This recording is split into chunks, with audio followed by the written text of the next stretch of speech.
What's up, team? Welcome to another episode of Beyond the Gym Floor. Really interesting episode that went in a wild direction at the start that we both enjoyed the chat about. Talking about what gets in the way of us being successful, unlocking new levels. So the whole episode is going to be about our scorecard, our 10K scorecard. Is your business set up that you could do 10K months consistently? Is the framework there? Is the skill set there? Do you have the raw materials you need to reach that goal? Or are you set to sit in this perpetual 1,000 to 1,500 to back to 1,000 continuously, or even $2,000 for some of you?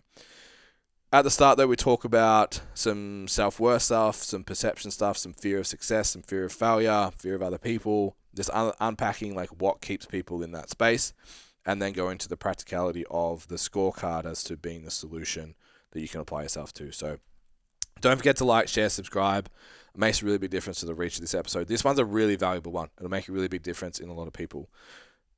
Also, don't forget, for the scorecard, just going to go to the website, stcfit.com, drop-down box for the STC. You'll see 10K scorecard. I'm getting beeped off. So enjoy the episode, and we will see you next week. Even if you heat them up for like 30 seconds. Yeah, I was going to do it before, but I couldn't be bothered. Yeah. Heating them up a little bit. Fog bods in the microwave. Yeah. You know the do you guys ever get those cookies that like the double choc chip ones from the bakery at Woolies? Mm-hmm. 30 seconds in the microwave, mate. They're just so soft. You just pull them away. $4 for 4. The Muscle Nation protein bars, white chocolate raspberry, all of them, but the custard ones, white chocolate raspberry in particular. Yeah, right. Same. I don't think I've had that one. I don't really like those, if I'm being super honest. 20 seconds in the microwave. Yeah. They're not that good dry. Yeah. Out of the microwave, lordy. Yeah, like you know the cheesecake one and that everyone was going bananas about, and that pistachio one. I don't really like them. Yeah, mid. Yeah. Birthday cake's good. The double choc one is good. The raspberry white chocolate one is elite. Yeah. Yeah. You haven't gotten back on the protein bars? I have my FOD bods, so I haven't. Yeah, I have the white chocolate Masashi as like it's going to be too long between meals. My brain's going to go to sleep and I need my brain. That's like my cat food. Yeah. So this is how much I value reducing friction in my life. So I stopped making the Ninja Creamies because I couldn't be fucked making like a shaker of the mixture, because you got to put like almond milk, protein powder, cacao, sweetener, etc. A bit of pudding mix, and then you shake it up and pour it in. Right. Then you got to do it again. Right. So I was like, I can't be fucked doing that. It's too repetitive. Yep. There's got to be a better way. So I saw someone else use one of those like little portable whisker things. Yep. I was like, I'm gonna do that. Yeah. That cut my whole time down in half. Yeah. So because then you're just pouring the milk into the. Well, I did that anyway. Yeah. Just put it straight in the container. Then how do you mix it? In the mixer. What do you mean? In the Ninja Creamy. No, but like you've got to. No, but it's got to freeze. No, mix it first and then put it in the freezer. Yeah, but how do you mix it? In the Ninja Creamy. Wait. So make it, whip it, put a lid on it, put it in the freezer, take it out of the freezer, whip it, do the other whip. Yeah. So that's still double handling. Yeah, but I don't have to shake anything. You just put it through. Well, I just now I can just mix it. Yeah. So you just turn it on, and then it just starts. And it goes into like a little whirlpool. It's actually quite satisfying to watch it. I have one for pre-workout. Yeah. Yeah. So like, but I stopped it before that, and I was like, man, this thing. It was like a $2 thing I bought off the internet. Yeah. And I was like, this thing solved one of my problems. Yeah. That was me buying a metal whisk for my cream of rice. Yeah, I'm still on the fork. Actually, it's all about the technique. Yeah. So you have to stir the water as you put in the rice flour. You don't. Well, get a metal whisk. I'm not buying another fucking appliance for that. So you know what else? So I've got Harris guy. It was fucking expensive. It was like $24. Yeah, of course it is, because who's going to buy them? That was unreal. You only buy one if you want it. It's unreal. So it's all about supply demand. So I have like, I don't know if there's a better coffee setup than I have currently. Yeah, it's looking out of control, man. Dude, it's crazy. Control. The only thing now though is I'm trying to work out like the amount of the grind size, and then the grind amount, and then the pour amount, and or the pour time, because the pour amount's the same. but it's like you're trying to get the extraction to come out over that window. Yeah. So I bought scales that you can press the button as you hit the button, and it times the pour. Yeah. So to make sure that you're getting like optimum extraction. Yeah. I think mine do that. I've just never done it.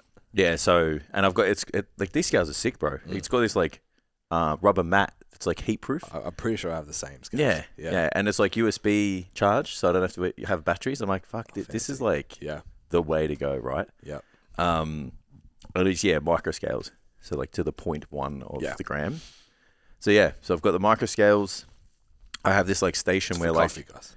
You put the you put you're like, I can't remember what the fucking thing is. The handle thing that's got the coffee in it. So it sits in this thing, and when I grind the coffee into it, I then have this tamper thing that like I can press down on it, but it's locked in.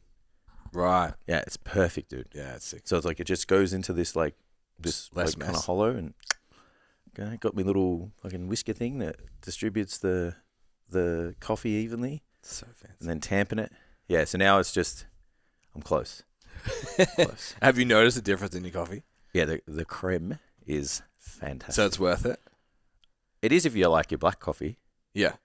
Yeah. But I mean, like, just kind of guessing to now. Yeah, but like it's good. It's better now because I know. But before it was probably fine because I didn't know. I was just like, black coffee with a little bit of white on top. Now it's got this gold. Yeah. Now it's got this gold thick creme. It's fantastic. Yeah. And even like, so now I even like stick my head under because it's satisfying watching it come out because it changes color. So now I'm like trying to look at it to see when it changes the color. I'm like, oh, it's so satisfying.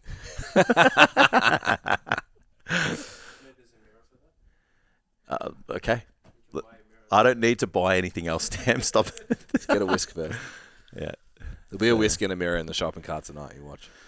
So now it's a process of elimination. So I was like, when 8 grams on the coffee, and it still come out a bit too soon. And like the pour is about 5 to 10 seconds off, and then I'm like, I went 1 grind down finer on the coffee. So now I'm going up a gram, 9 grams of the coffee, down 1 on the size of the grind. Yeah. And I am yet to actually try that today. Fuck yeah. So but the thing it's is, like setting up a race car. Well, once you get it, it's like because we got the same beans, it'll be good now. That forever. Yeah, as long as you. And they're like a fucking kilo bag. I had no idea. I was like, sweet. I can just drink as much coffee as I want. Yeah, not have to ration it. Yeah, it's good coffee. Change. It's good coffee. I'm excited. Mine will open this weekend, I think. It's nice, man. So I don't have to tune my machine to that. It's got like a winter. It's got like a wintry vibe to it. Yeah, it's not fruity, but it's real coffee. It's real like. It's a nice espresso. I went for us knowing more like caramel vibes than fruit vibes. I could drink that forever. Like I don't need another coffee because it's just nice. Yeah, I agree. So there you go. Had a this won't hit you in the fields as much, but some of our audience will. Okay. So I'm 35 years old. Is that what was supposed to not hit you in the fields? Well, yeah. It's probably hits you in a different direction. Yeah, that hits me in the fields hard. Yeah. I am not. Was a very, very strongly influenced emo kid for a long time. Yep. I have a heartogram on my back, which is not really for the band, but I have one. It's like an emo stamp, a stamp of approval of emo status. It's like competing in a bodybuilding show. Like you're a bodybuilder now. Yeah. Yeah. So that's that equivalent. Yeah, so I went from band T and I actually got a tattoo. Like, it's legit. And it's tribal, which was the thing at the time. It's definitely not now, but that's fine. We'll just cut that layer off one day. Yeah. When I want to deal with it. I'm on the same boat. When laser becomes less painful, I'm in. So over the last 6 months, I reckon. So I went through my hard country music phase. Yep. When LJ was on the way newborn. Did the rest of the world. And then everyone else caught up with me. Okay, all right, sure. It was cool. It was cool before. But I've been trying to reconnect with the emo music, with the emo days. Now? Yeah, I've just dipped my toe in here and there. Is it for the nostalgia? Trying to. Yeah. And because it used to make me, for long drives and stuff, it's this was the bomb, man. Because it's sing along, but it's still yeah. You know what I mean? just can't do it. Maybe because you got your shit together. I think... Or like maybe... So maybe because you just like so much stuff has happened that you're unshakable now. Yeah, a couple of people have replied to my story, and I'm just like, fucking therapy ruins everything. Yeah, I'm either too happy, too well adjusted, too... Not enough demons in the closet Yeah. now. You've let them out. So Yeah. here you go, mate. I'm free. done. You're I'm free. done. So I've decided that it's over. My emo days are officially done. If you get your tattoo removed, I'll get it done at the same time. All right. I actually want to keep it simple. Oh, okay. I like it. I'll need someone to go with. I'm scared. It is a very emo symbol, but anyway. So I've decided I'm going to... In the other podcast, I said like there's 2 cultures I need to learn now. Yes. So I'm going to bond with my son, who's a hardstyle fanatic. Yeah. I'm going to start to learn hardstyle culture. Learn it. Yeah, start to... Who are the bands? Who are the... I know like 2 people. Oh, yeah, sure. Like, and that's just because every time I'm like, oh, I lift up my phone, it's the same DJ? Yep. Artist? Performer? Artist. Yeah. Artist. I like artist. I'm going to go with that. Yeah. Artist is like a blanket. Yeah, I can't go band because they're not. Nah. But it's funny. They're bringing like instruments to dance music. Okay. Yeah, I went to a gig and that. like the dude had like, like is it a fucking harp? Dope. Like the big... Yeah, I'm about that. Let's go. Yeah, and the other guy had like something else. Sick. And they were playing shit. Yeah, I'm in. And he had the decks. Yeah, I'm in. And like he was on the soundboard. Yeah. My mate's dad calls it a drum machine. Yep. Is it not? Well, it's just hilarious. Like it's a drum machine, but like it's not. It's like when people like are frenetic when they spell. It's like that's the version of describing shit. Yeah. Look at that drum machine. So yeah, yeah. It's a soundboard, right? It's a soundboard. Yeah, it's like that. Yeah, you can make fucking things. Yeah, on heaps of shit. Yeah, it's crazy. Maddox keeps popping up. Yeah, and I don't even know how to pronounce it, but I think it's Booze, which is the Lick It song that I sent you. Jay's favorite song. Yeah, okay. Yeah, it's the beat in that song. Because I was doing the same, and Steph's like, bro, fuck is this? And I'm like, it's just the beat. Scratches my brain. Yeah, it's real fast. Yeah. The words suck. Yeah, it's just yeah. The beat lyrically terrible. Yeah, but yeah. That got played on repeat for a week. Yeah. So I have to understand that world, and then I'm still like half strength, half body comp, half hybrid. I don't fucking. An identity crisis going on. So I need to understand the bodybuilding culture. You need to commit. Yeah, I think so. That's what I'm saying. I'm putting it out there. Uncommitted. Make me a bro. I'm coming.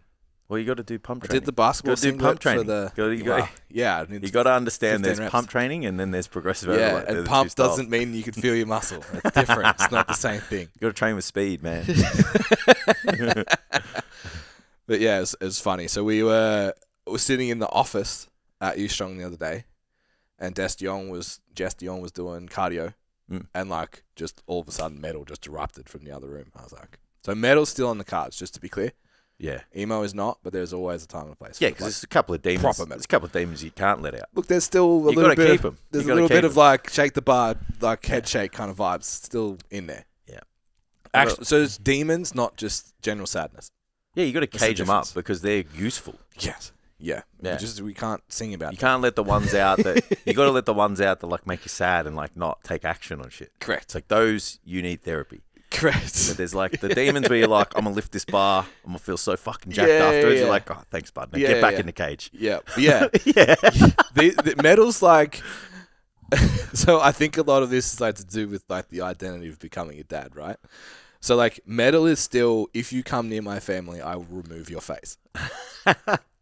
Emo is just kind of like, I'm sad. It's Sunday afternoon. I'm still sad. Yeah. It's like life sucks. It's Sunday afternoon. My kid's fucking awesome. Yeah. I'm cool. Like Emo's like, I'm not going to make it ever. Yeah. I'm just a sad. The world is after me. I'm not a sad, lonely boy anymore. The world doesn't want me to make it. Yeah. No, the world just doesn't want me. That's the end of the sentence. Oh, that's deep. That's deep. Yeah. So that's my transition in life right now. Yeah. I don't think I've gotten there yet. Just embraced my bro. You would have never been an emo kid though, right? Yeah, but I don't, like Steph always sits there, she's like, you're days away from a midlife crisis, bro. Oh, yeah. And I'm like, why? I don't think it's a midlife crisis. Yeah, well. It's definitely an identity shift. Yeah, sure. It's not like I fucking pierced my nose and changed my sport and... Yeah. Like, no. Sure, bro. Sure. Like, let's talk about the elephant in the room here. Sold my sports car. Yeah, but Steph says that all the time. She's like, you're days away from midlife crisis. I'm like, why? I don't think you need one. What are the? Yeah, what are you going to buy? You have the nice car. You have what are the red flags? flags? That's what I said to her. I think she just like always thinks that like you already take care of your appearance. Yeah, I think at some point she just thinks like I'm just going to run off with some like 21-year-old chick. I wonder if your midlife, I couldn't do it. I wonder if your midlife crisis would be the other way. What? Just like buy a Land Cruiser and start drinking beer. Imagine. Yeah, just start going fishing and hunting and shit. Actually, fucking the idea that could happen. Oh, hey, that could happen. I found the close quarter combat training. I found it. So you can do Krav Maga, and you can do like firearms training, but you have to have a gun license. Yeah. But like, bro, look at some of the people. No disrespect. Some of the people that own gun licenses, we're gonna be alright. I understand. Like they print your name on the fucking certificate before you do the. It's like getting your first aid. Like, yeah, but this has gone from an easy STC trip to like. Yeah, but you gotta get your gun license. Shit. Yeah, but like then we can go. Yeah. I was watching this guy, if and we get our gun license, your midlife crisis is gonna happen. 100%. I'm gonna turn into John Wick. I'll sell my i30 and buy like a 95 Rodeo, convert it. You should see this training. It's mad. You'll move to the country. You learn how to like disarm people and shit. That's if people get in your face, you learn how to like disengage them, and take them out of the scenario. I'm gonna get my gun license, and then we're gonna start hunting, and then you'll move to Gisborne. That's the best fucking chance you've got. That's the best chance you've got of me going in the bush. It's like, can you hunt things down the beach? Yeah. No, I'm gonna have to get into fishing. I'll be like, go to Reels Creek, bro. It's proper bush. Yeah. I'll get into fishing. I used to like fishing. Yeah, it's fish heaps, eh? Yeah, well, fishing's like golf. It's just like, I don't want to do it on my own. Agreed. I reckon that's why I hurt my ribs, because I went to the driving range the other day. Silly. Yeah, I got a blister on my finger because I haven't been gripping my clubs. Fucking hell. I haven't been gripping my clubs. Jesus Christ. Yeah, because, raw power. Sounds you shouldn't make while playing golf. Yeah. Oh, well. That's hilarious. Good week, business-wise. You're flying, man. Yeah. You put on like 100 clients. Yeah, business been good. Yeah, well, we made the decision in December, and I feel like that really played out the way that we wanted it to. What decision? Well, in December, we were like, don't push anything, let's just give. Yep. We were like, let's give, value, Yep. And then just not ask for anything. Yep. And then once the January come around where people were ready to go, we were there to, not. It's not like we did anything different. It's just we were there, and that because they saw we showed up the whole time. They were like, "Sweet, you're the man." Let's go. Yeah. So I think across the biz, like we're 20, fucking wild, 20 something up or whatever. Yeah, it's 4 crazy. coaches, and I think we did 12 last week. Yeah. That's what I mean. It's like, so I think that it was just a manifestation of good preparation that you always talk about. Positioning and authority. Yeah. Because I'm not sure in the one-on-ones that you did, in Standout and even just the mentoring calls, but like I know for the ones that like I did, I was like, even on hot, like you just have to show up. Like you got to find a way to just like be there all the time. You can't just like stop and just because most of the goals at the moment are like, I want more online clients and I want to have a distribution of face-to-face, and because they still love the online, the face-to-face stuff. And I'm like, how many times you posted in the last couple of weeks? Show up, yeah. So yeah, and then even you and I were away or down. Like I was literally away on holidays. I'm still had everything planned. Yeah. We still had that planned across business. Tam still had everything. Yeah. So I think all of that was like, everyone knows January is a bit of an upswing. Like I'm not expecting the same, kind of volume every week. Yeah. But for PTs, it's this week, next week. Yeah, so this like week's weird post school Australia goes Day back long and weekend, shit. But school's back now. I think for PT it would be because like you have to go to the gym. Yeah, they're not going to bring the kids, right? Yeah. So I think you strong next week, and then like your PTs will be next week. Absolutely. So now's the time to go onto the Standout PT website. Yeah, have a consult with me. Yeah, the biggest problem with all of what I've seen, and I'm sure you have as well, is now is when they'll act. Yeah, which is. It's not too late, but it's too late. No, but it's like, who said it? Someone said it. It's like a fight camp. Yeah. You don't rock up to the fight without doing the camp. Correct. Yeah. You got to train and you got to work out who your opponent is and spar with people with similar styles and all that shit. It takes planning. It takes preparation. It takes, But the unfortunate thing is like, some people don't see it that way. And so here they are like waiting for this potential upswing that maybe never comes. So if you're someone where you're like, fuck man, like January's been slow, you know, like it's been slow. Yeah. It's like, what lesson can Where were you in December? What lesson can you take out of that? Because there's people who it's been their busiest January ever. Yeah. Like this would be one of the, if not the busiest January we've ever had across a business. Yeah. Both the gyms have had... Outside of being in the gym, sorry. Because in the gym, we obviously did quite well. Both the two gyms have PB month for Jan. Yeah. Like, and they shouldn't yet. Like, it should be next month. Yeah. So... Yeah, that's... Take lessons out of that. It's like, well, what could I do better next time? You know, rather than just leaving it up to chance and just hoping that the gods will just throw volumes of leads at you. Yeah. What can you do to position yourself for that person to decide it's you? Yeah. So here's my theory at the moment. We've been talking about like the 10K month thing a lot. It's $2,500 a week. Yep. Which is $120K a year. We've sort of said you can get to, I reckon you can get to $1,500 a week with grit. And just call appointment. Speak to people. Yeah, what would that be like? Do I don't know, 13 clients? 75, 1,500 a week, maybe 20 sessions. Yeah, 13 clients, 1.5 sessions per client. 13 clients. 20, yeah. It's funny how we both did the math and landed in the same spot. Yeah. Yeah, depending on, obviously, if you do 45s and whatever. Yeah, but of course. Yeah, maybe it's 13 clients because you would have less. Let's go with that. Yeah. You can do that just trying, just by showing up every day. Then we're sort of saying, like, to get from that 1 to 1.5 to 2.5, you have to change. You have to start behaving like a business owner. One of the girls I'm mentoring at the moment. I'm like, what did you take from last session? She's like, I'm just not behaving like a business owner. And everything she's looking at now is like she's looking at her tracking. She's like, I don't do that. And 10K a month business owners do that, so I have to do it. And that's like the switch for her. It's like you have to start running a business. Yeah. You can't just be training people. Yeah, you just that's the gap. So we're going to go through, and this is available on the website. You can just go to stcfit.com. There'll be a drop-down scorecard. 10K scorecard. We put this together for two reasons. One, it's literally an outline of what your business needs to look like to do 10K months.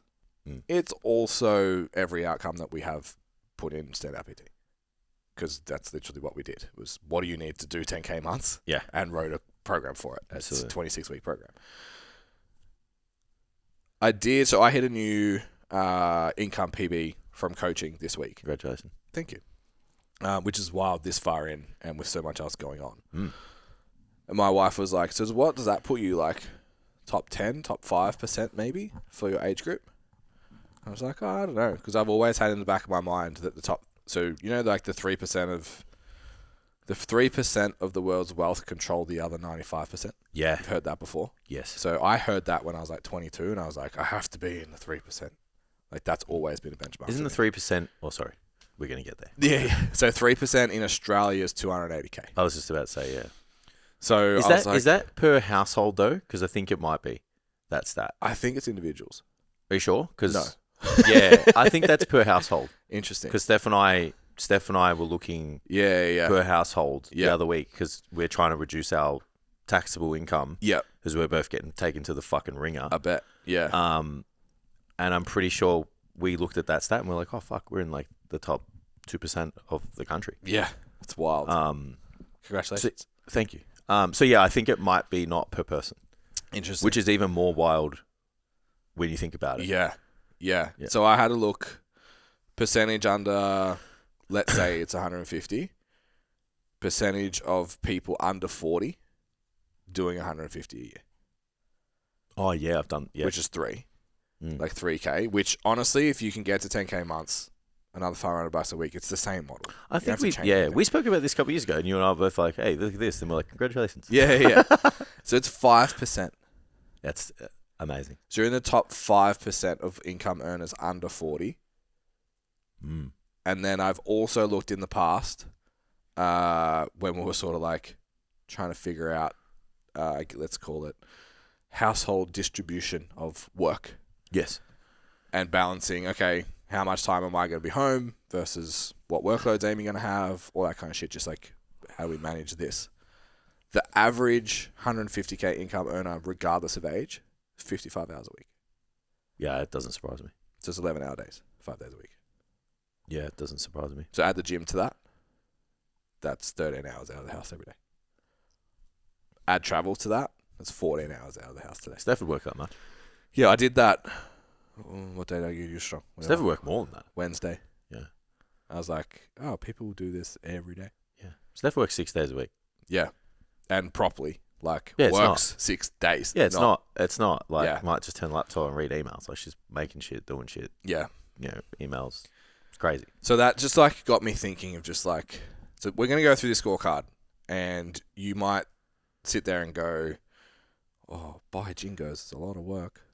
I don't know where buy Jingos came from. I'm going to run with it. I liked it. That was that early Ben. I enjoyed emo that. Ben I talking. enjoyed that a lot. Because it made a lot of people uncomfortable. I'm really Please happy with it. never say that.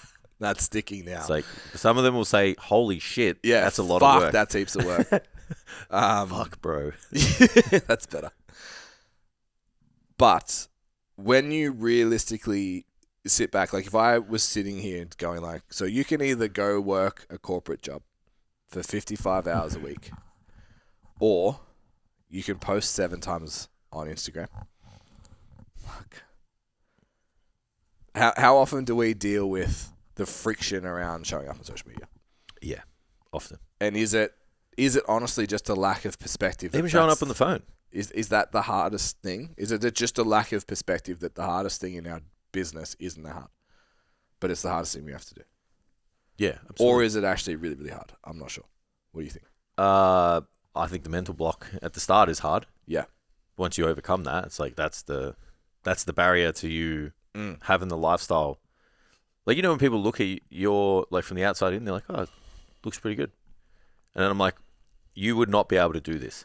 Yeah. Like, even Steph, she's like, I know sometimes, like, you work a lot, and I know sometimes you don't. Yeah. But she's like, I could never do your job. She's like, I just could never do it. All the stuff you do, she's like, just can't. Yeah. Where she, like, works her ass off, gets paid really well. Yeah. But she knows the work. Yeah. So you just do the thing. Where ours is so diversified. Yeah. Amy and I have the same discussion. Like, I could never do what you do, be with him 24 hours a day. But she's also like, I could never do what you do. Yeah. So I think, like, and like, I don't know, we've come from, you know, we always say, like, if you have that really kind of shit job at the start, like, you're like, well, I could be doing that. Yeah. And I feel like that kind of lays like, your expectations of what you could have. And it's like, well, for me, I know I'm like, there's no fucking way I'm ever going back to, like, a hospitality job or just reporting someone or having someone, like, you know, talk shit and down on me. Yeah. Just because I work and they have to tell me what to do and stuff. I'm just like, I'm never, ever, like, I'll do anything to not do that. So making a couple of videos and a few carousels of me having some fun and, you know, telling people how knowledgeable I am and why I can help them, like, this sounds pretty easy. Do you think it's perspective then? Of course it is. So hopefully it's perspective in general, and then it's perspective of themselves.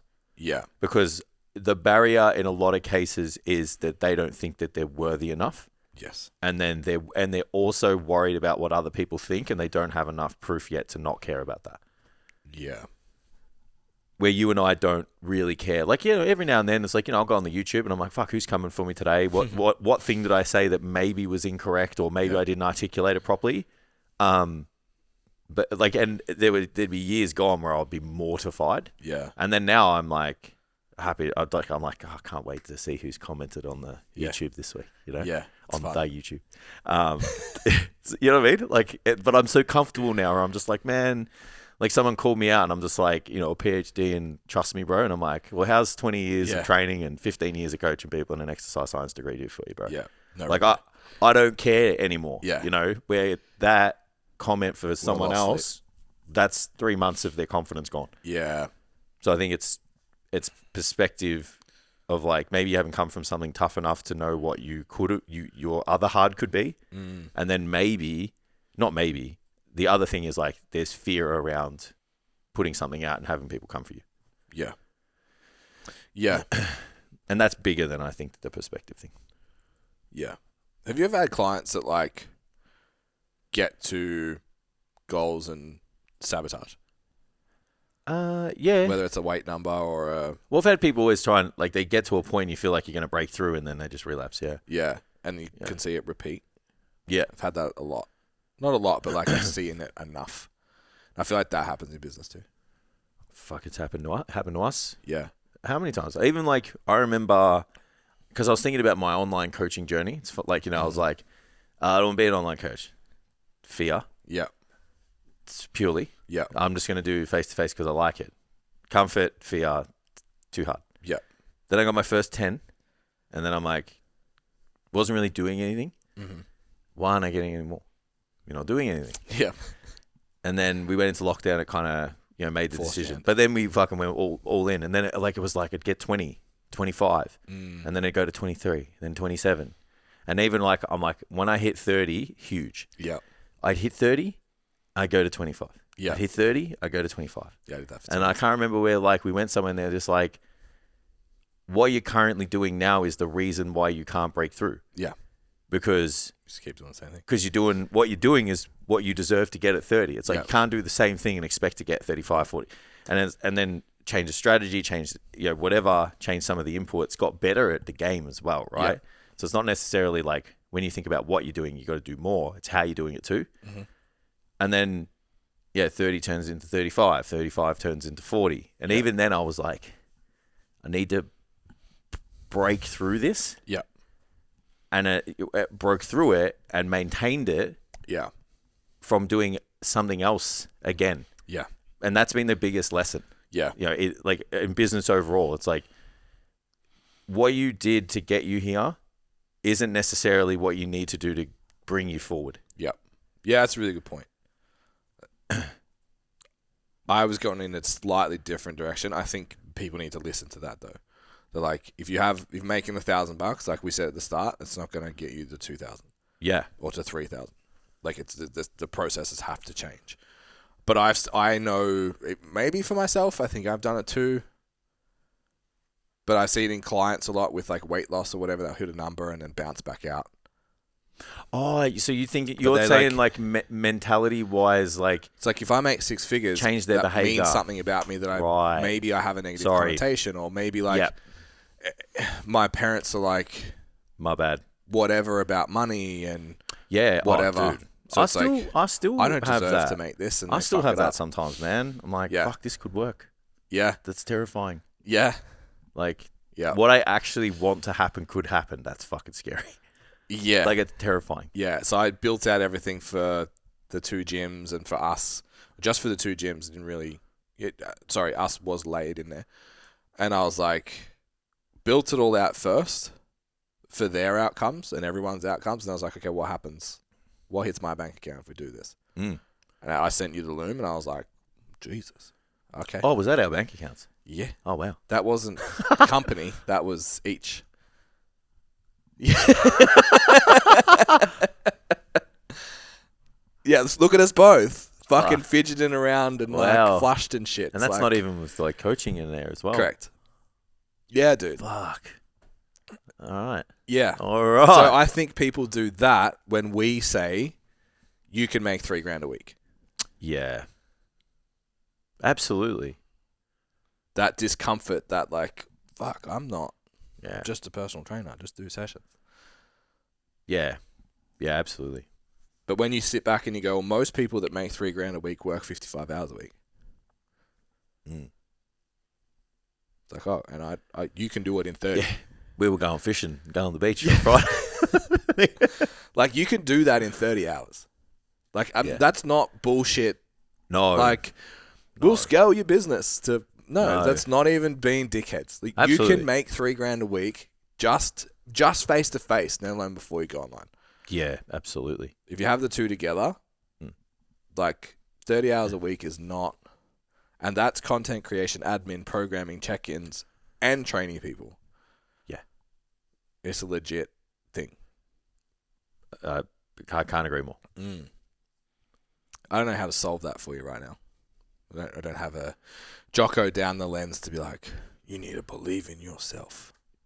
But you need actionable steps, though. Maybe have a think about why it scares you and all that kind of stuff. Get the journal out. Yeah. There's a lot of, I don't know about that. I guess sometimes it's, how you brought up, how you were educated around money. Yeah. I know for me, like, those things still happen. Yeah. Like, I still have mindsets around money and lifestyle that were predicated or a result of like me growing up. It's like we had a little bit when we were younger, but then we didn't have anything. Had nothing, and then we didn't have money, and then so it was like a big deal. Money was a big deal. Yeah. So every now and then it kind of creeps its head in. So if you're someone from that and you're younger, so when I was younger, I was like, fuck, never talk about money. Yeah. Never talk about any of that shit, and never had it, so didn't know what to do with it. Yeah. So if you're younger, like, I can see where the awkwardness comes from. I can see where that barrier is for people. And I can see where that, like, even just like understanding what your life could be like. Yeah. It's like, I have no fucking idea life was going to be like this. Mm-hmm. Like, I was just figuring it out. Yep. And then all of a sudden it kind of just took a good turn. Yeah. And then now I'm like, now I'm used to this. And then the next level's scary. Still the same. Yeah. But it's the way you thought is still the same. Yeah. Yeah. So it's a tough thing to get over, but it's a normal thing too. Mm-hmm. It's totally normal to feel that way. Yeah. That number was with coaching. Was weekly with coaching. Yeah, cool. Yeah. That's still pretty good. Mm-hmm. Oh, the coaching numbers were low though. 2. Yeah. Yeah. Yeah. Anyway. Oh, I can't buy GT3 RS yet. Pretty close. Well, good. Depends how much debt you Yeah. Yeah, interesting. So actually, the last psych session I had, I was just raised the question, like, because obviously I was going into that sprint, knowing the next 3 months was going to be fucking crazy. And I know you have the same thought where sometimes you're just like, man, if I just coached, I'd probably make the same money. It'd be way less stressful. I have that. Obviously, the upside's like, yeah, but then I'm like, nowhere near it. Yeah, and then but I also think like everything is the way it is because of what we do. Correct. Yep. So it's hard. Like it's the layers, it's the authority. You can't break one. Correct. You can't just remove everything and go, I'll just do coaching, because then it's like, well, if you take all of this out, does your coaching still work the same way? Yeah.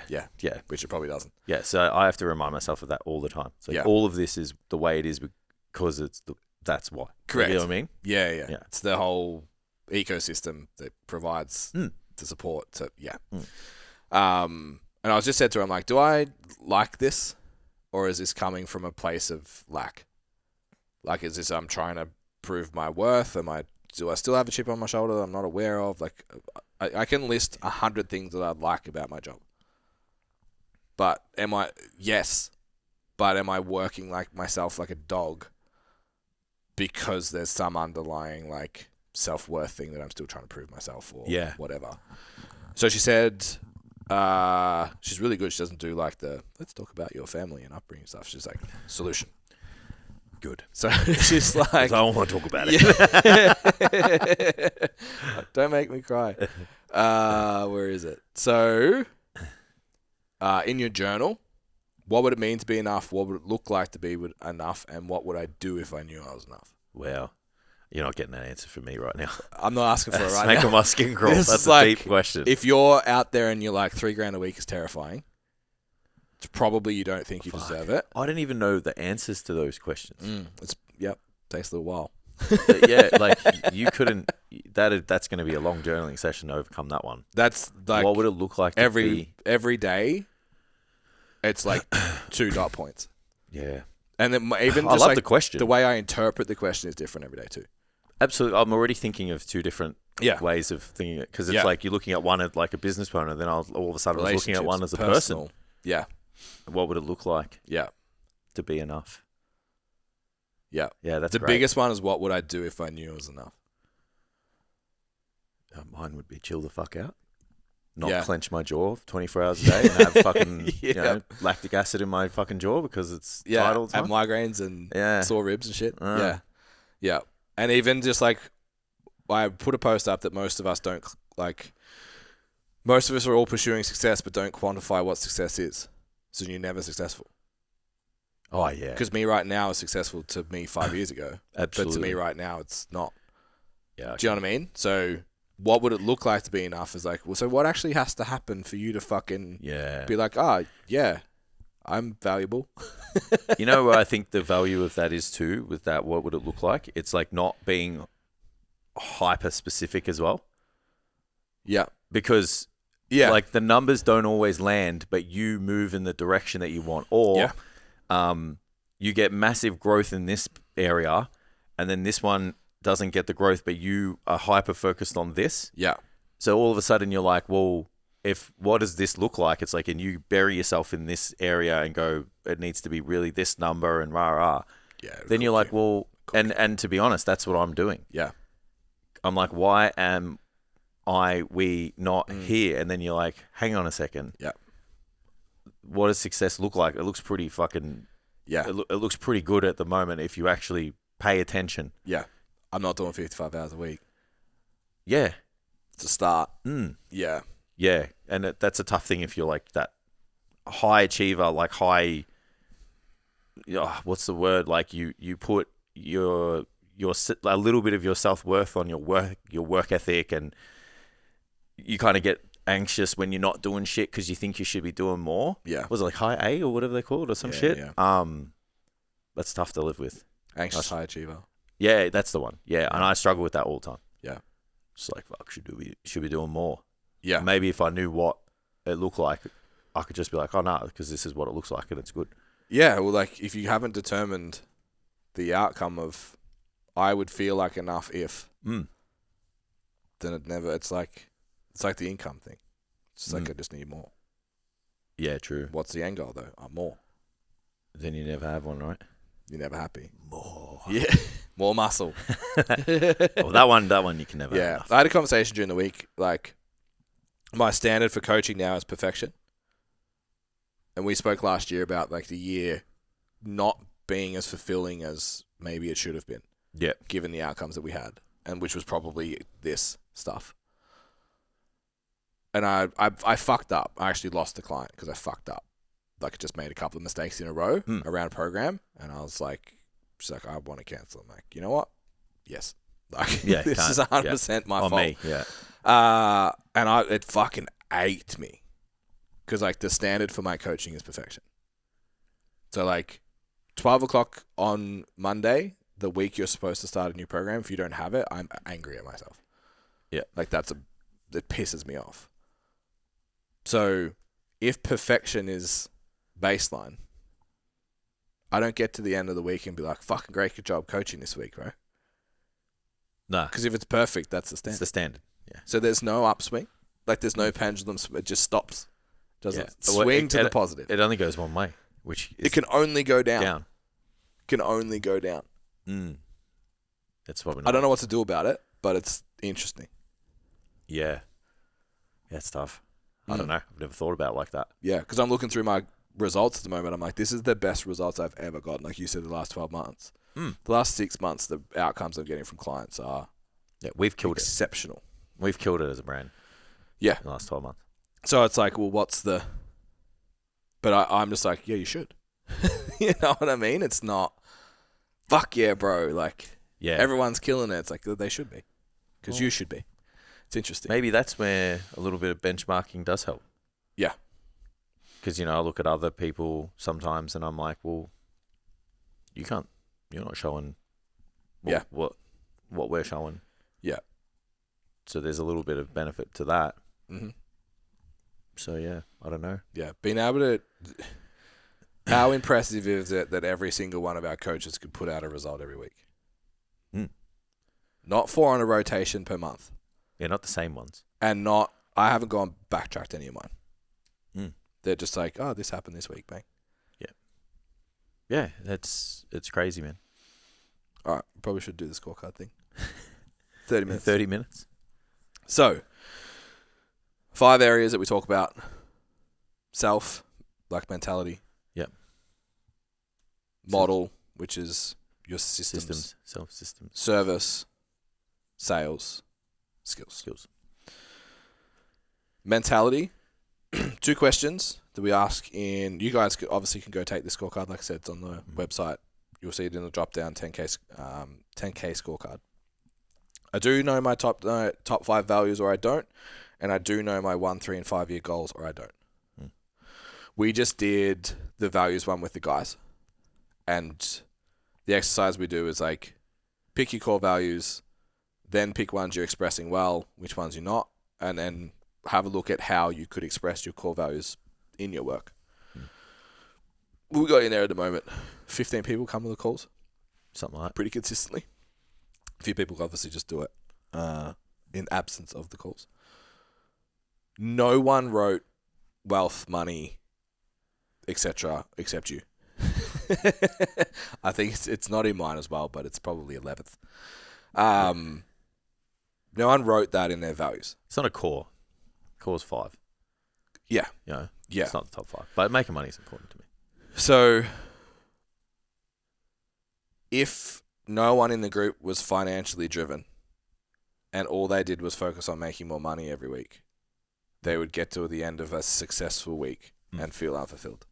Absolutely. So the core values is like, are you actually doing things that you enjoy? Yeah. So if you want to go from $1,500 a week to $2,500 a week, and you're like, I have to go online, but you hate the internet, you're not gonna make it. Yeah, man. Like, you just like you're not. Like, you could grit your teeth and work your way all the way through it, and post and show up and do all the stuff, and maybe you'll find a way to enjoy it. Yeah. But if you're like, I fucking hate social media, I hate creating content, not because you're scared, you just genuinely don't enjoy it, it can be real hard to go online. Absolutely. It's like, how many personal trainers out there don't like the gym? Yeah. It makes no sense. Agreed.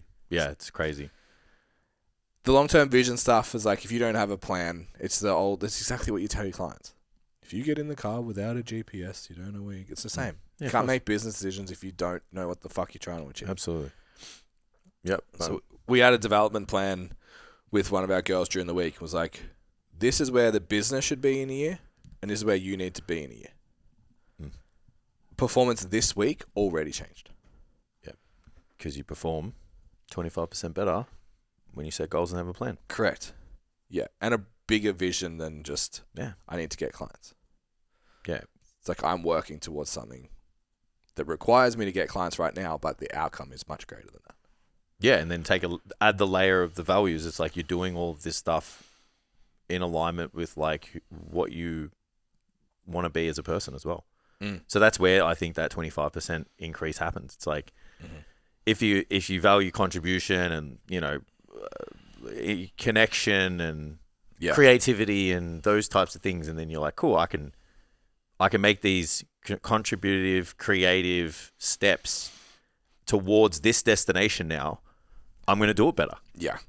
Because it's fulfilling to me. Yeah, because I enjoy it. Yeah. And even though I don't enjoy it in the moment, it's worth it. Yeah, and like it's funny, now that I think about it, those first stages of that online coaching journey, they sucked because I hated it. Yeah. And it was because I missed the gym and I missed hanging out with people. Yeah. And then all of a sudden it was like, cool, you just need to get out and hang out with your clients and like train on the weekends with people and shit. Yeah.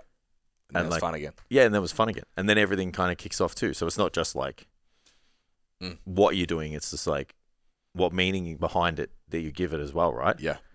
Because like, have you ever had times where like you just put clients on, you're not really that excited about it? Yeah. You're just like, okay. Yeah. So it's not like, that's not success is important to me, but that's not the measure of success anymore. Yes. Yeah. Where if it was like an exciting opportunity elsewhere, business stuff, growth of the gym, growth of the brand. Yeah. It's like that lights my fire up way more now. Yeah. Yeah. Interesting. Model. Take time off and get paid. Yep. Have control of my cash flow. Mapped out process from lead inquiry to client onboarding. Mm-hmm. Systems for client acquisition, management, budgeting, onboarding, programming, nutrition, lifestyle, and check-ins. Mm-hmm. Then layered on top of that, I know 100 problems of my ideal client. I know who my ideal client is, and I have 100 problems. I know 100 problems for them, and my business solves them. That'll make you $100,000 alone. Yeah. Just that one. Yeah, knowing and solving the 100 problems. Well, having the systems, all of it, because it's like it's suited for volume and, it's repeatable, and consistent, and then it's specific to the person Yeah. So it's attractive, right? It's like that alone will make you 100 grand. For sure.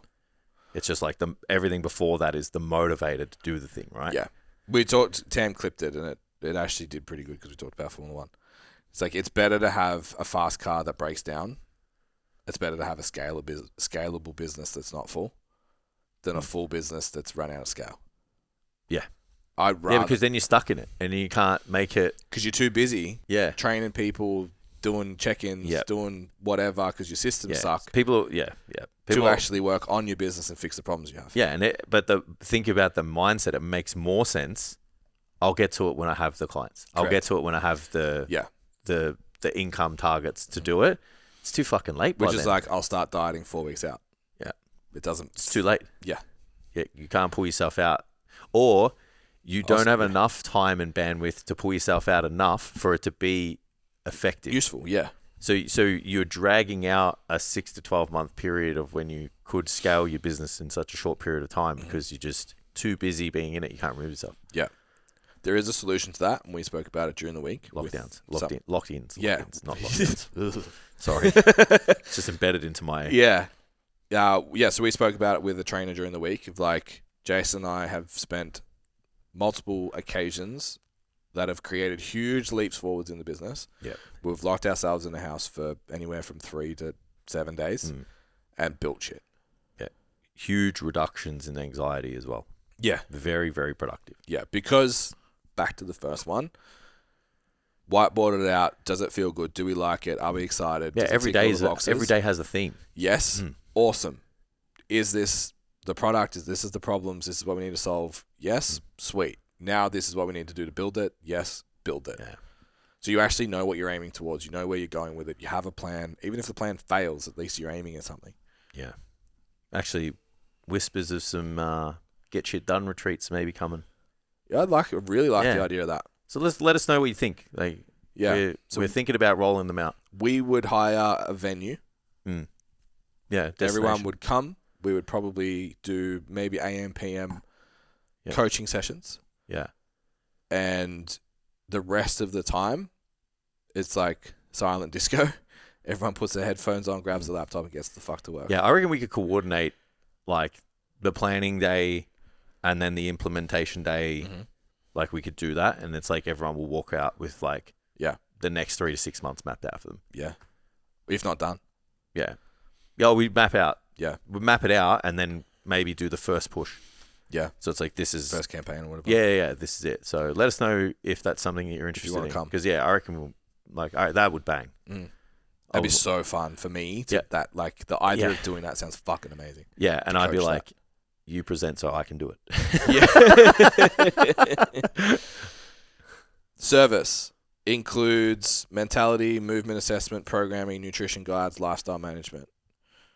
Would work without me physically being in the gym. Been set up to reflect both my short and long-term goals. And set up around solving those 100 pain points that we talked about in the model. Yeah. How many trainers do you think have all that? 0.1%. Yeah. Just the idea of building your service based on the client you want. Just that one point. Like if you can write down 100 problems that you solve,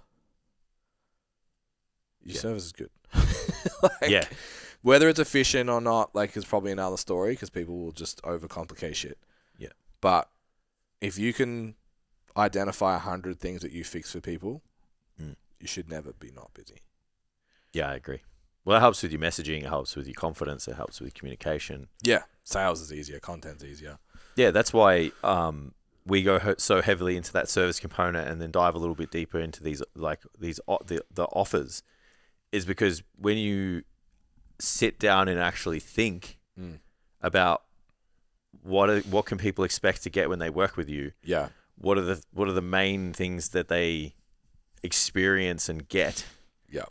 Outcomes, and actually physically what makes up your core offer, and and the goals and stuff.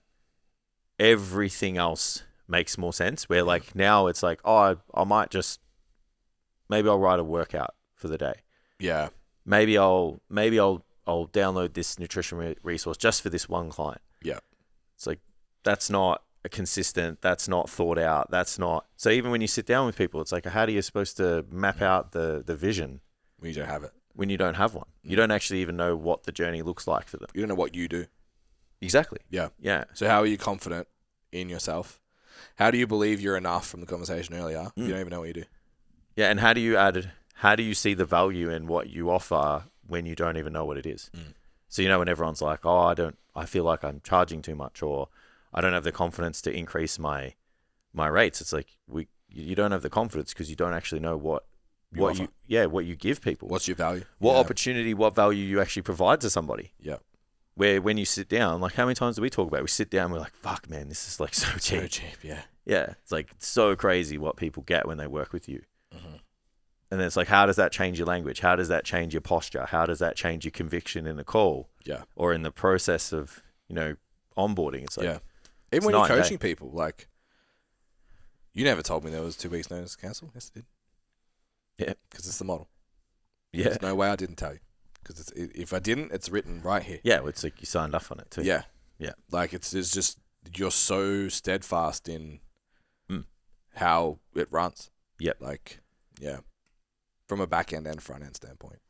Yeah. Give you way more confidence. Yeah, and that's the part of that's another element of differentiation as well. Can you tell I wrote this unit? Because I know heaps about it. The sales one, the service one, yeah. Because it's like everyone thinks that they're the same, and it's like, well, how you serve people and what you do and the outcomes you get are slightly different. So what's within the service is different, and that's a differentiating component. Yeah. So it's like, if you don't want to be like someone else, stop copying what other people do and just looking at what they're doing. It's like, have a think about the person you work with and how you serve them. Yeah. So we looked at exactly 0 courses to build Standout PT. We looked at some models of delivery method. And then for the content, there's 1 unit. There's 1 unit that is a business template that I've actually seen used elsewhere that we adapted. That's from somewhere else. Yep. Because we used it and made fucking 40 grand in 3 months. Like, hey, this is pretty good. Maybe we should teach it to people. But it was sit down. How does a client run a 10K a month business? Yep. This is what they need. Not Fred's doing this, so I should do this. Yeah, just putting in bits and bobs. Yeah, we went and looked at a gym. It was really unfortunate circumstances that this gym was closing down. And I was like, opportunity. Like, let's make it a win for everyone. Let's go have a look. And you could just tell, and even like Pick It Up won't mind me saying this. When we first got involved with Pick It Up, it was really obvious that it was reactive the whole time. We'll open a gym, we'll train these people, and then, oh, now we've got this happening over here. People are asking for cardio. Or maybe we should run a simultaneous cardio group. Yeah, we'll do that. Oh, fuck, now these people are like advanced, so let's like have an advanced thing happening at the same time. And then, now we need more coaches for that, so we'll run that at the same time. And then these people need check-ins, so we better give them check-ins, but they don't, so we won't worry about that. And it was just like, I looked at this business model and I was like, I need to hire someone for 80 grand a year to run this place because it's so complicated. Because it was just reactive every step. Yeah. It wasn't, this is the business model, this is who it serves, and this is the problems it solves. Let's go. Yeah. Which is what Pick It Up is now. Had that place been like that, it would have just been like, here's the key, give me 200 grand. But instead it was like, this is going to be a shit show to do this. It's going to take 6 months, and the deal just didn't happen. The place just closed. Yeah. So you're not trying to sell your business, but it's really obvious when you can see people haven't forward thought. Yeah. It's the theme of the whole day if you listen to the Fit episode later in the week. That forward thought of what this business should be and how it will grow. Yeah, absolutely. Yeah, and we've seen countless coaches, like even, we talk about them being too busy to work on their business to scale it, but it's like they've gotten into a position where they've just been so reactive that there's so many different things happening that they just wish they would move gyms and start again. Yeah. Because then they're like, oh, I wish I could start from a clean slate. And it's like, well, avoid that altogether and just take charge and start telling everyone this is how it's going to work, but know how it's going to work before you communicate it. Yeah. And stand your ground. And saying that, it's like you can just do it. How many times have we just totally changed our business? especially face-to-face. I changed my business model face-to-face 4 times in the last 18 months that I was there. Yeah, so have the courage to do it. Yeah. But know what you're doing first before you just... Plan it out based on the individual. Yeah. Like who you're serving. Yeah. We always go with the idea that it's not going to negatively impact the client's experience. So you have to have those foundations at heart when you make decisions. If you don't have any of those, like you just either copy based on what other people are doing because you think that's exciting, or you just, add, and then all of a sudden your business is just a mess. Then you end up with 45-minute session, ad programming, ad nutrition, or you can do 30-minute sessions here, plus a check-in. This person's on $60 for 45 minutes. This person's on $70 for 45 minutes. This person's on $90 for 45 minutes. You're like, this is a mess. It's a nightmare. An absolute mess. Getting clients, so sales. I have a number of avenues for lead acquisition. Mapped out my lead inquiry to sale process. I can get clients clients I want when I want them. And I convert 85% plus from sales presentations. Yeah. Knowing that procedure is the most important thing. Mm-hmm. Like I just redid ours again. Yep. And not the first time. Yep. You know what I mean? Won't be the last. Yep. There's just so many. I think as your standards change, as the industry changes, as technology advances, competition gets better. You see holes that weren't there before. Yeah. Standards is a big one. You know, because if you're going from like a call writing in a diary to sending a link, you know, they book their time, automation, email, scorecard, you know, like that's insane. Yeah. Yeah, imagine that 10 years ago. Yeah. But just knowing that procedure, so important. Yeah. Just like in terms of position, in terms of like consistency, worrying about people turning up, taking you seriously, not having an expectation of what's going to happen. Yeah. Like, I just can't stress how important it is. Yeah. Especially in this day and age. Everyone's already had a personal trainer. So these little things are the separators. Yeah. You know, is it streamlined? Does it look professional? Is it automated? I would even say results. I think we talked about this last week, maybe the week before. Your results are going to be impacted by how good your sales process is. Yeah. People don't think about that. Yeah, well, it's like, are they going to take you seriously or not? If you can build rapport, buy-in, trust, or somewhat authority in the first phone call, then the follow-up email, then the hero content, then the consultation, then the wow session, then the sale, what's the behavior like in the first 2 weeks? Versus, I kind of need help. This is in front of me. It's all, sure, yep, you sound excited and I like you, cool. And then you get all this shit week 1. You're like, what the fuck is all this? What's your behavior like in the first 2 weeks? Yeah. And we know those first 2 weeks are critical to the minimum term, to the length that the client stays, and the outcome. Yeah. So people don't think about it like that either. Nah, not at all. Number of avenues for lead acquisition: gym floor, phone calls, social media, emails, referrals from somewhere else, collaborations from somewhere else. Yeah. Like, if you only have one option right now, the business is in someone else's hands. Yeah.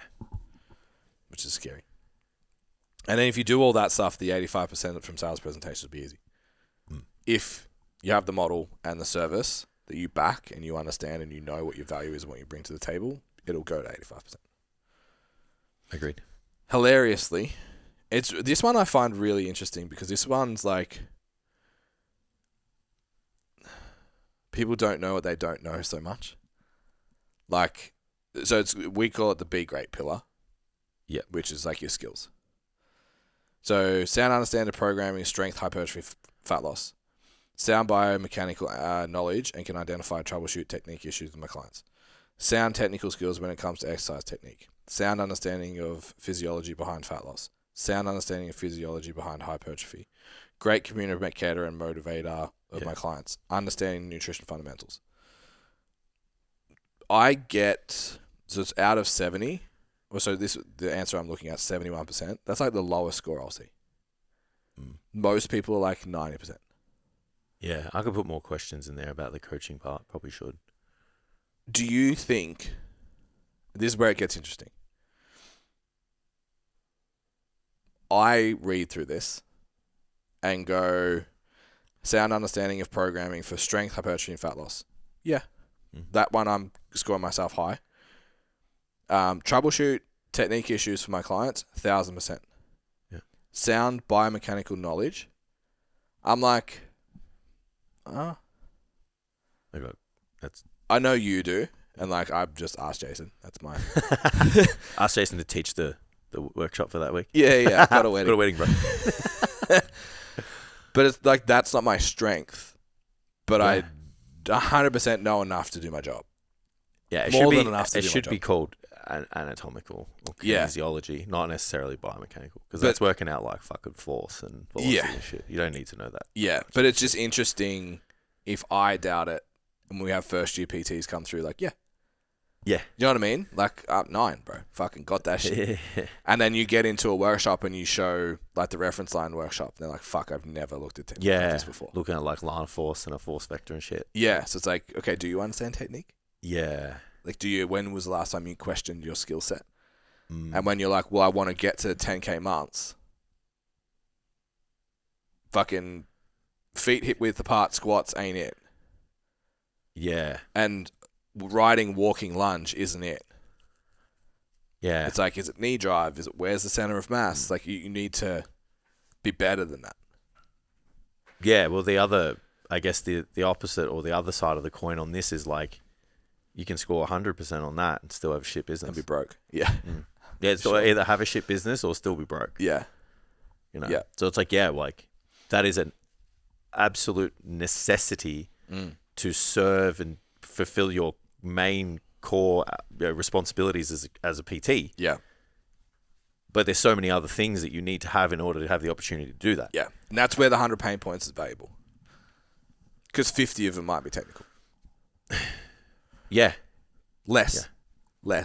Yeah, and if you're in the gym, like they're going to be heavily around your skills. Yeah, I still think it's more coaching based.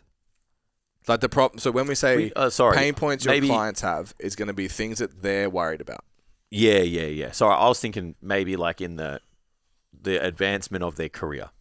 Yeah. At the start, it's still like look at our career. Heavily front loaded on education. Yeah.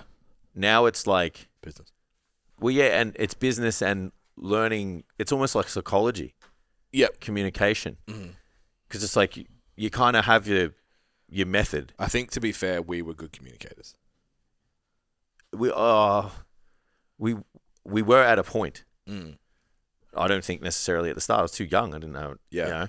Yeah. So way better communicator than I am now. Oh, for sure. Yeah. Yeah. But what I'm trying to, I mean, like, just for, like, because I know we always get pushed back on the education thing. Like, people think that, like, we're just these, like, business dudes who just, but it's like any time you talk about training or you know, elements like you and I, like, just light up. Yeah.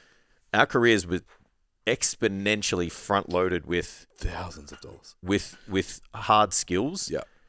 We just saw the light that it's like, hang on a minute.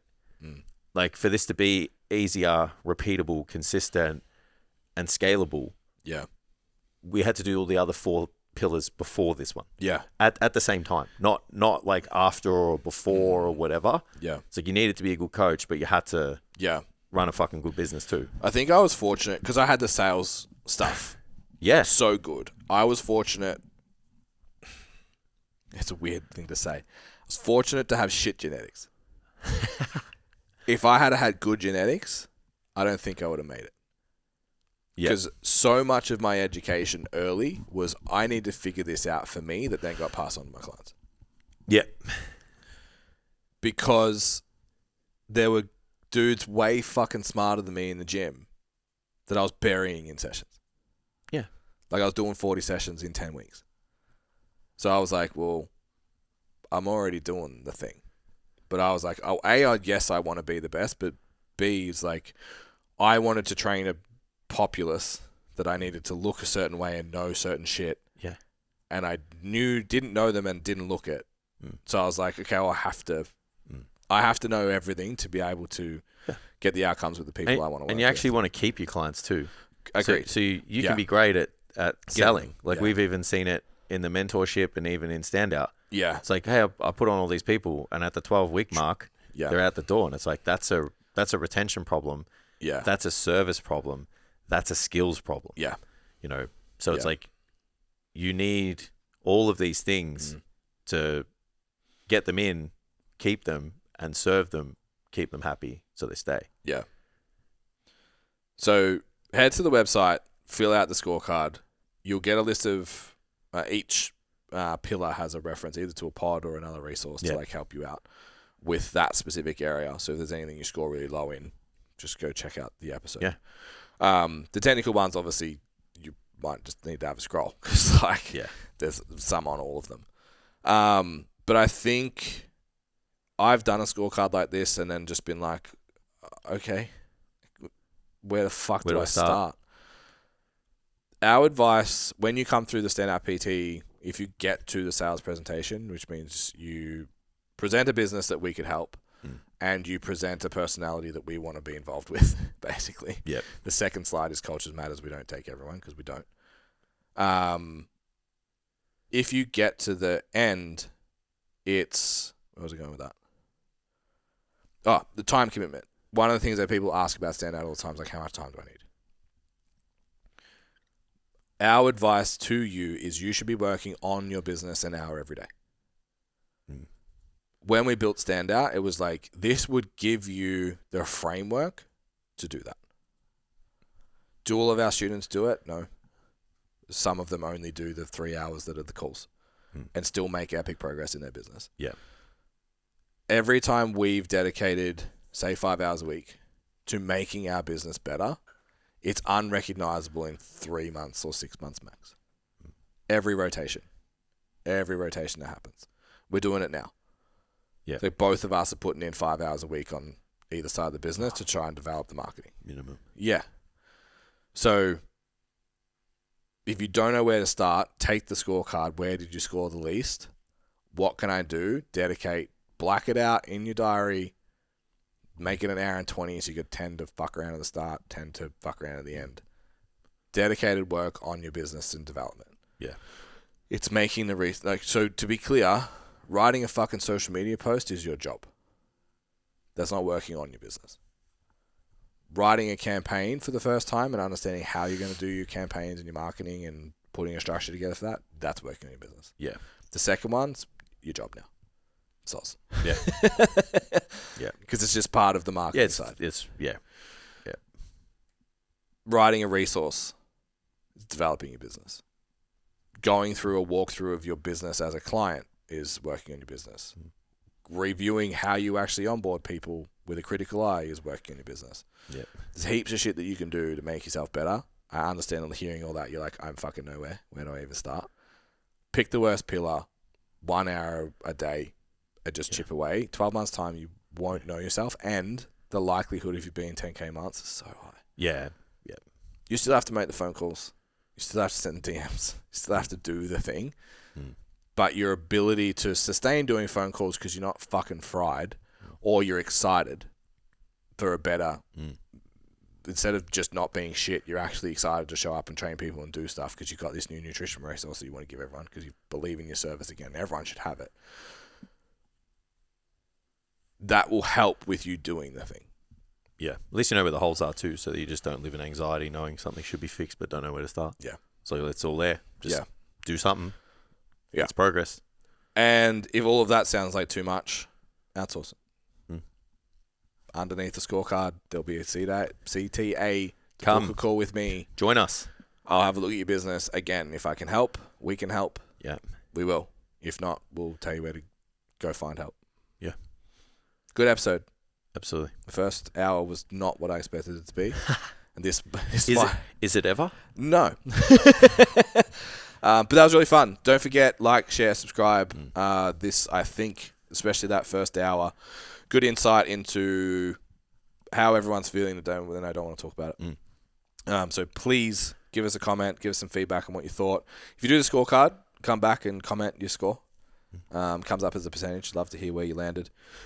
Shoot us a DM, give us some feedback, any questions that you want us answered, and we will go from there. Thank you for tuning in. See you guys.